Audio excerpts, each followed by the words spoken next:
হারিয়েছেন ছেলে, কেউ স্বামী, কেউ আবার পরিবারের একমাত্র উপার্জনক্ষম মানুষটিকে। দক্ষিণ আফ্রিকায় ভয়াবহ অগ্নিকাণ্ডে 6 বাংলাদেশের মৃত্যুতে শোকের মাতম চলছে স্বজনদের মধ্যে। বিশ্বাসই করতে পারছেন না জীবিকার তাগিদে বিদেশে যাওয়া প্রিয় মানুষগুলো আর কোনো দিন ফিরে আসবেন না। 28 জুলাই মঙ্গলবার ভোর 3টার দিকে দক্ষিণ আফ্রিকার কুইন্সটাউনের একটি দোকানে ভয়াবহ অগ্নিকাণ্ডের ঘটনা ঘটে। আগুন লাগার সময় দোকানের ভেতরেই ঘুমিয়েছিলেন 6 বাংলাদেশি। আগুন দ্রুত ছড়িয়ে পড়ায় বের হওয়ার সুযোগ পাননি কেউ। ঘটনাস্থলেই প্রাণ হারান সবাই। আহত হয়েছেন আরও একজন বাংলাদেশি, যিনি স্থানীয় হাসপাতালে চিকিৎসাধীন।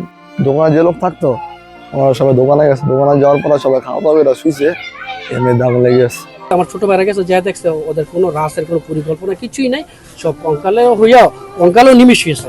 তো 6 জন একসাথেই আছে, 6 জন মারা গেছে, 6 জন এই সাইডে আছে, এখানে এই অবস্থায় আছে। নিহতদের মধ্যে 5 জনের বাড়ি নারায়ণগঞ্জে, একজনের বাড়ি মুন্সিগঞ্জে। মৃত্যুর খবর পৌঁছাতেই নারায়ণগঞ্জের আলীটেক, বক্তাবলী ও মুন্সিগঞ্জের কালিন্দিপাড়া গ্রামে নেমে এসেছে শোকের ছায়া। নিহতদের বাড়িতে ছুটে যাচ্ছেন আত্মীয় স্বজন, প্রতিবেশী ও স্থানীয়রা। সবার চোখে একই প্রশ্ন, পরিবারের স্বপ্ন বয়ে নেয়া মানুষগুলো এভাবে কেন চলে গেল?